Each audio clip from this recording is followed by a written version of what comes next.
Bienvenue à cette édition de À télécharger, je suis votre hôte Dave Richardson et bienvenue à un mardi de Stu sous le signe des tarifs douaniers reportés. Le marché a fait beaucoup de bruit hier, ne prenons pas cela à la légère et nous allons en parler. Les tarifs douaniers ont de graves répercussions sur les économies, sur les entreprises. Et si vous travaillez pour une entreprise qui est touchée par les droits de douane, vous savez qu'il s'agit d'une question sérieuse, mais comme nous en avons parlé avec Éric Lasselle vendredi, et je pense que nous allons en parler aujourd'hui avec Stu, qu'il s'agisse d'une stratégie économique ou d'une simple stratégie de négociation, les tarifs douaniers demeurent un facteur primordial qui va certes affecter les investissements ou les entreprises au Canada, les propriétaires de petites entreprises. Stu, vous êtes d'accord avec ce que je viens de dire ou vous avez quelque chose à rajouter? Non, c'est tout à fait exact, Dave. Le flux d'informations a été rapide et fulgurant. C'est un peu comme lorsque nous étions petits, qu'il était impossible de mettre la télévision sur pause pour aller au petit coin et qu'on revenait en demandant ce qu'on avait manqué.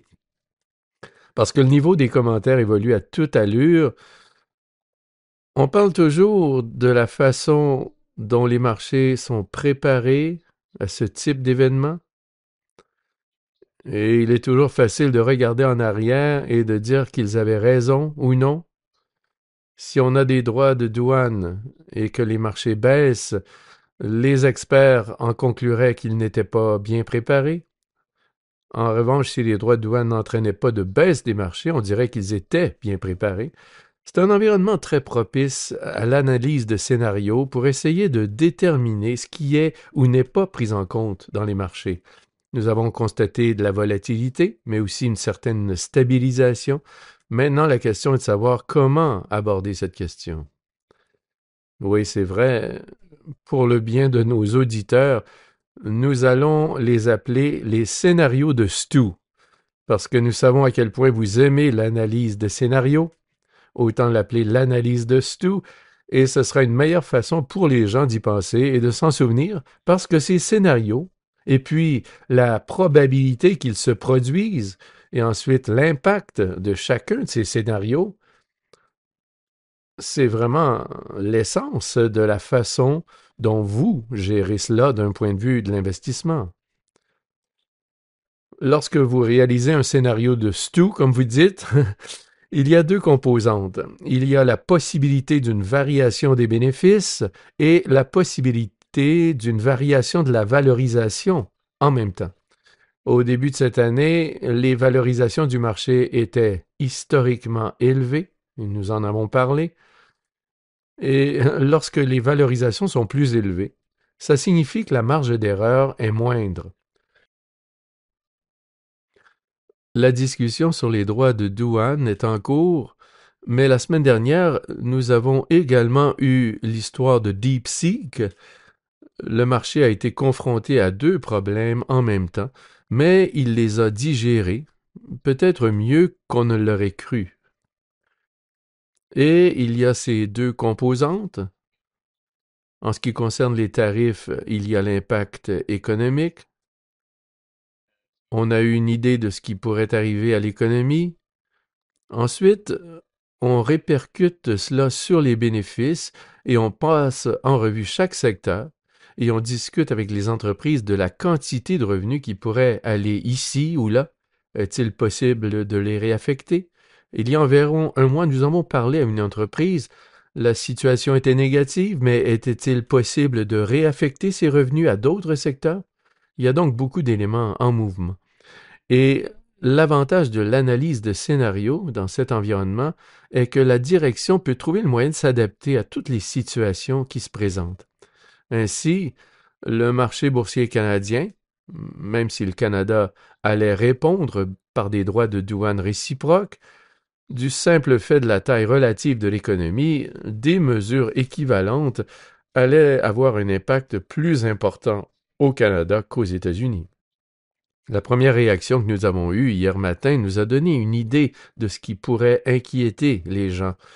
un ralentissement de l'économie, une hausse potentielle du chômage, et on a pu constater que cela se répercutait sur différents secteurs des marchés, même sur des valeurs qui sont peut-être un peu plus traditionnellement défensives et qui ont commencé la journée à la baisse en raison de cette inquiétude concernant le chômage.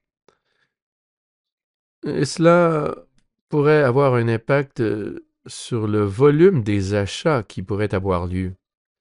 Cette inquiétude est donc présente dès le départ. Quelle serait la réponse à cette inquiétude? Peut-être que la Banque du Canada abaisserait les taux d'intérêt lors de sa première réunion. Peut-être y aurait-il une réponse fiscale, comme il y en a eu lors de la pandémie, pour faciliter la transition, et il faut négocier son chemin à travers cela. Du côté canadien, une chose intéressante est que le marché boursier, parce qu'il y a des revenus en dollars américains, des revenus mondiaux, n'est peut-être pas aussi exposé à l'économie canadienne que l'est l'économie canadienne elle-même, si vous me suivez.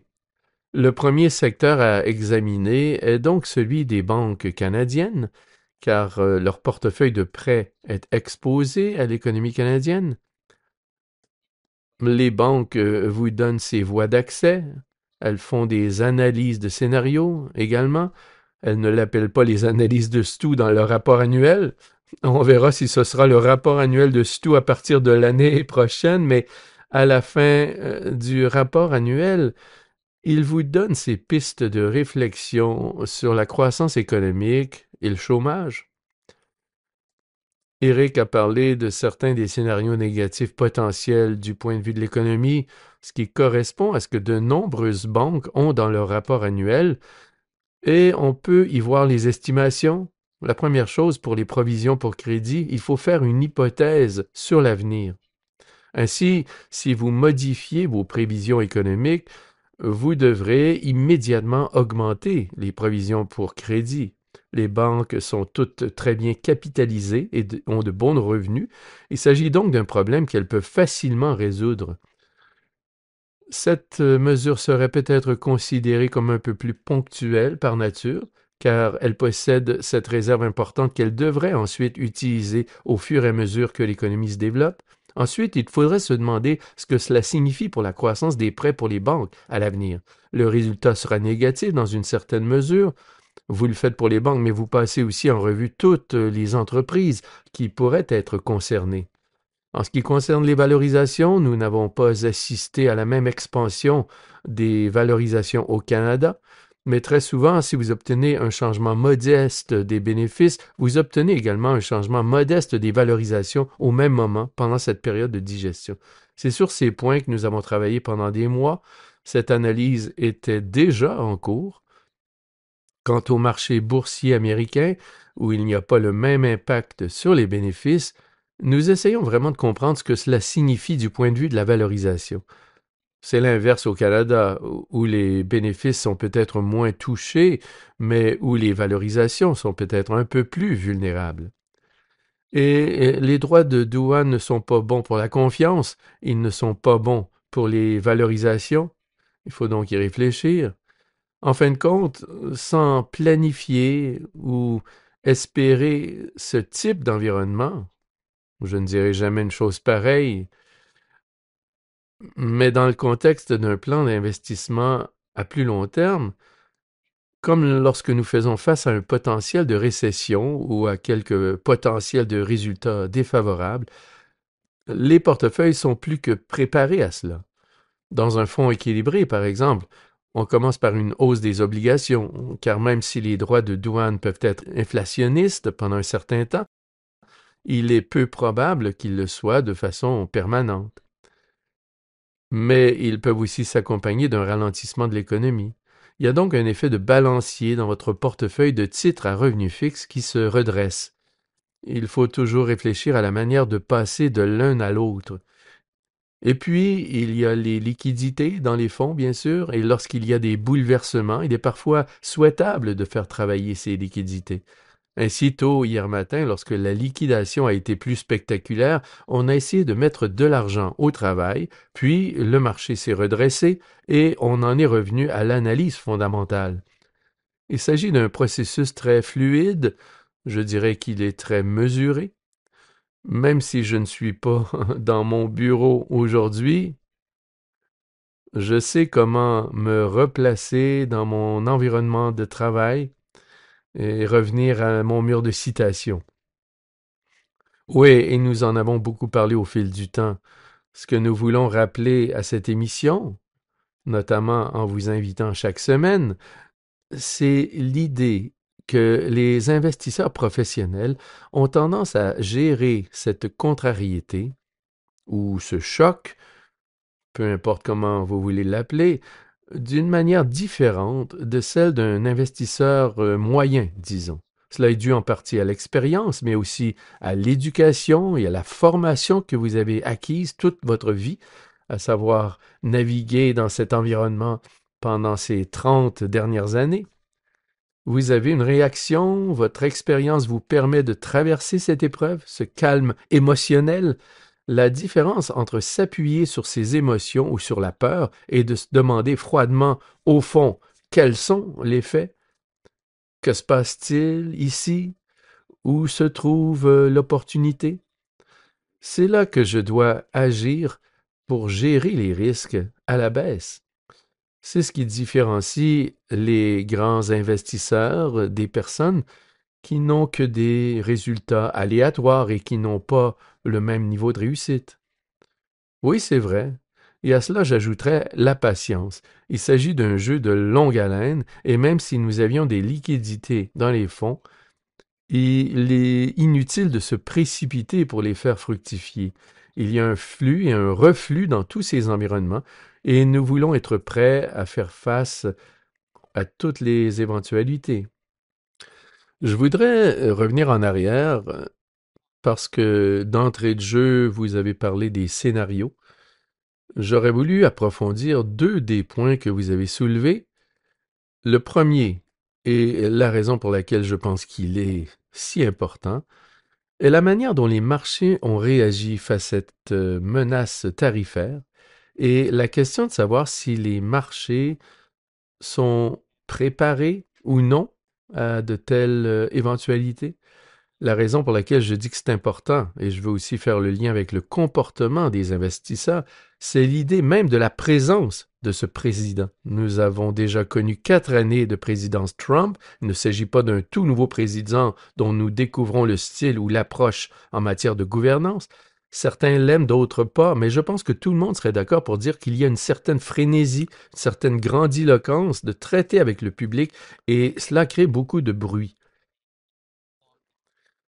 Les gens doivent réagir à cela, à ce bruit environnement, que ce soit les investisseurs, le marché ou vous-même en tant qu'investisseur professionnel.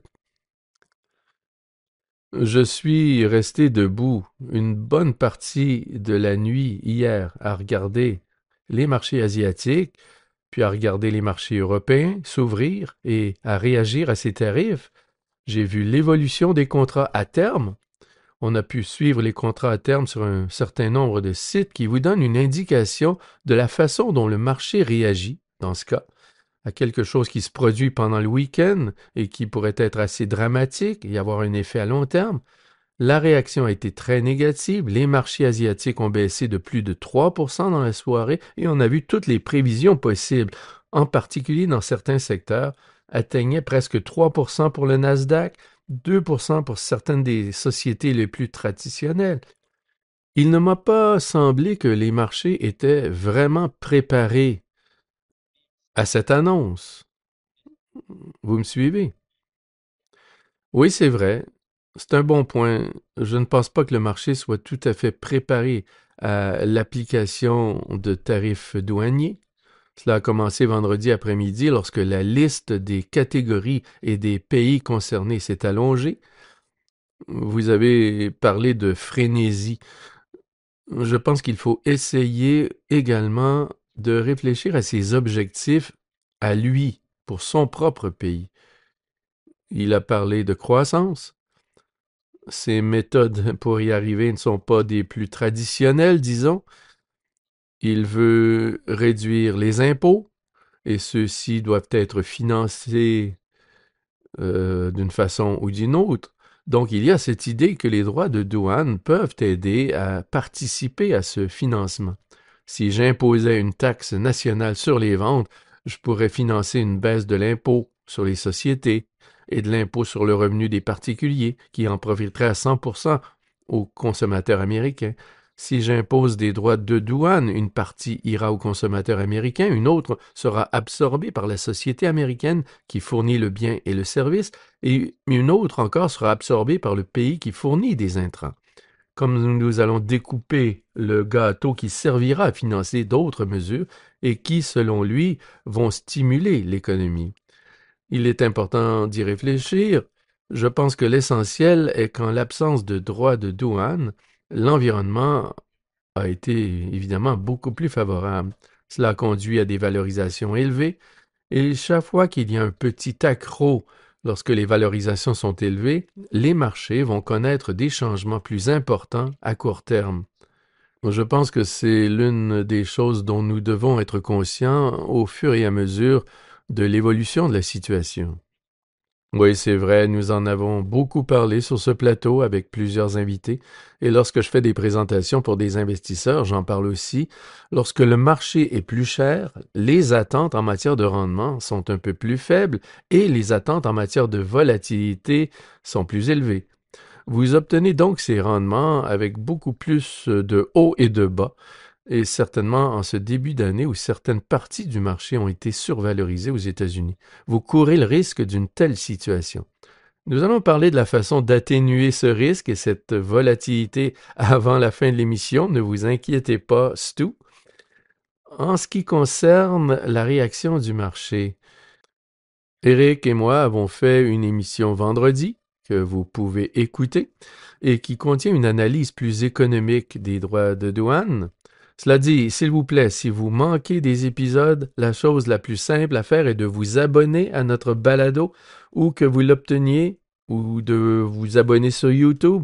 Nous publions beaucoup d'épisodes sous forme de vidéos afin que vous puissiez voir nos expressions tendues lorsque nous sommes stressés et émotifs à propos du marché. Je plaisante, nous sommes toujours impassibles. Eric et moi avons peut-être pris un peu d'avance, mais nous disions que nous nous attendions à cette tactique de négociation. En fin de compte, nous pensons que le problème va être résolu. Il ne l'a pas été entièrement, les droits de douane sont remis à plus tard, et les marchés ont réagi à cela. Mais les marchés ont semblé prendre cela très au sérieux. Cela m'a un peu surpris, je dirais, parce qu'il y a des antécédents après tout.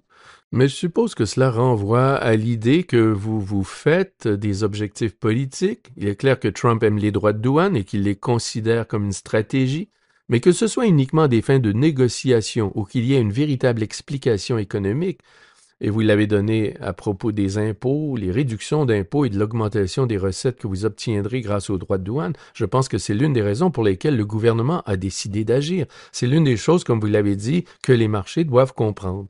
S'il y a une raison rationnelle à cela, il faut réagir. Et puis, du côté des valorisations, comme vous l'avez dit, il y a cette réaction. Et puis, il y a une poussée et les choses se calment et se poursuivent. Je pense que c'est exact. Plutôt que d'essayer de déterminer exactement quelle est la motivation, nous essayons simplement de circonscrire chaque décision.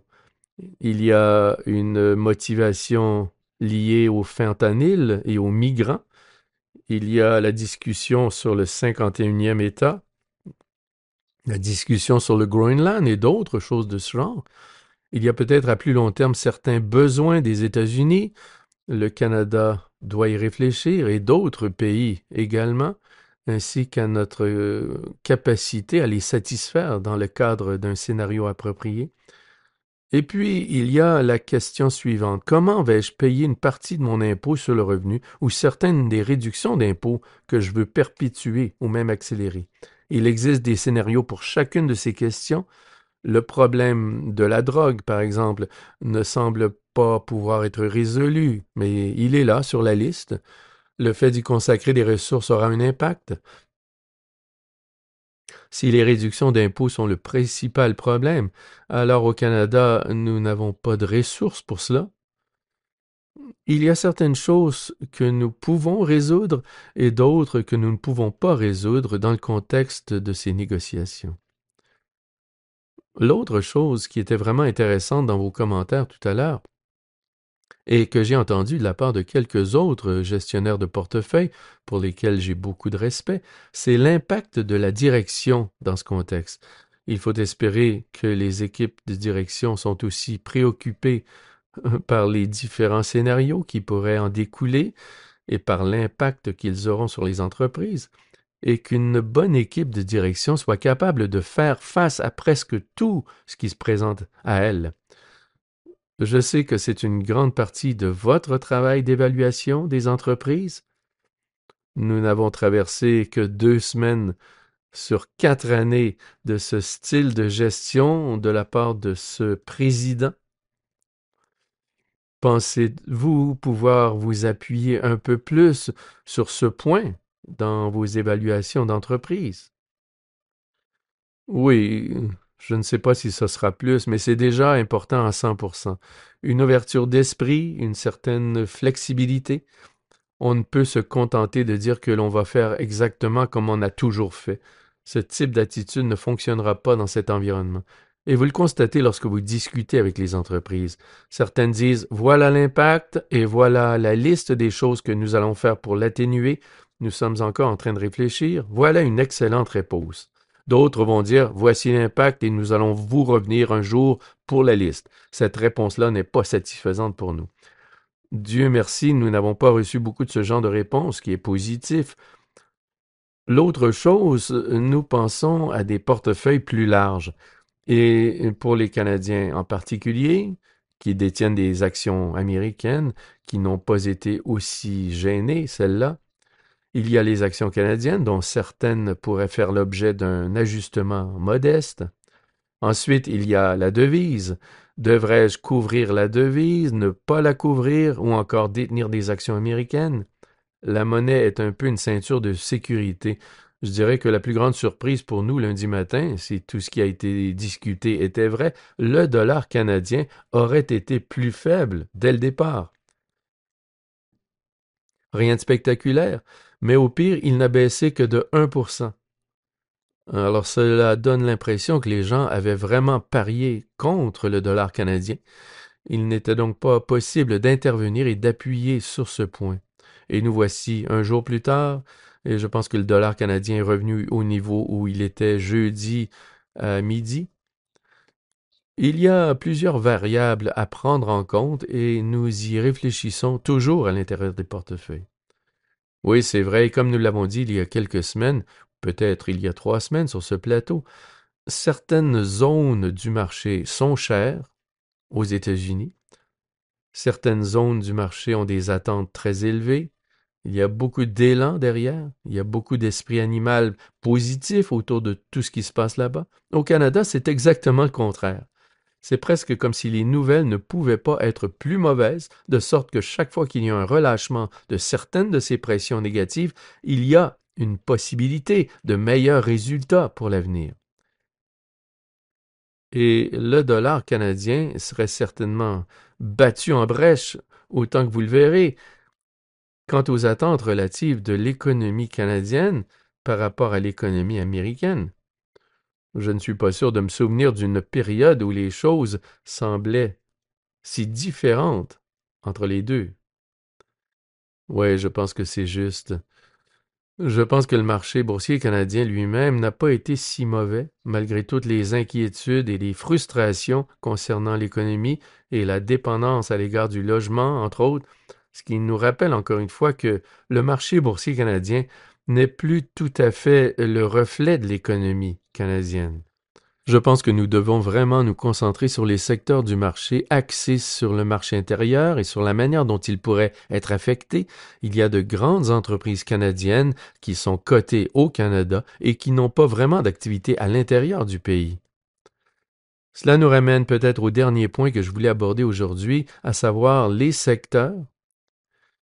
Vous avez mentionné, et c'est ce que j'ai observé également, toute une liste de titres dans différents secteurs et la façon dont ils ont réagi au début de la journée d'hier, puis la façon dont ils se sont redressés. Y a-t-il quelque chose que vous avez retenu de la façon dont le marché a puni ou récompensé les entreprises susceptibles de bénéficier ou d'être affectées par les tarifs douaniers?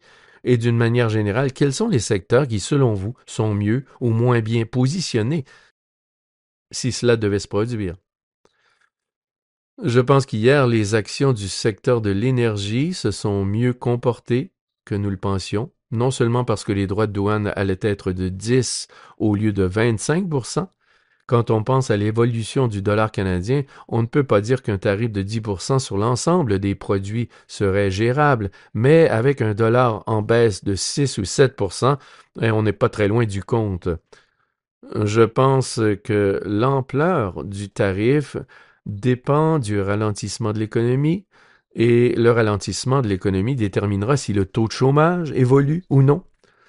Si l'on suit un scénario sur les actions d'une banque, par exemple, celles-ci disposent de beaucoup de capital, elles ont des bénéfices pour faire face à cette situation.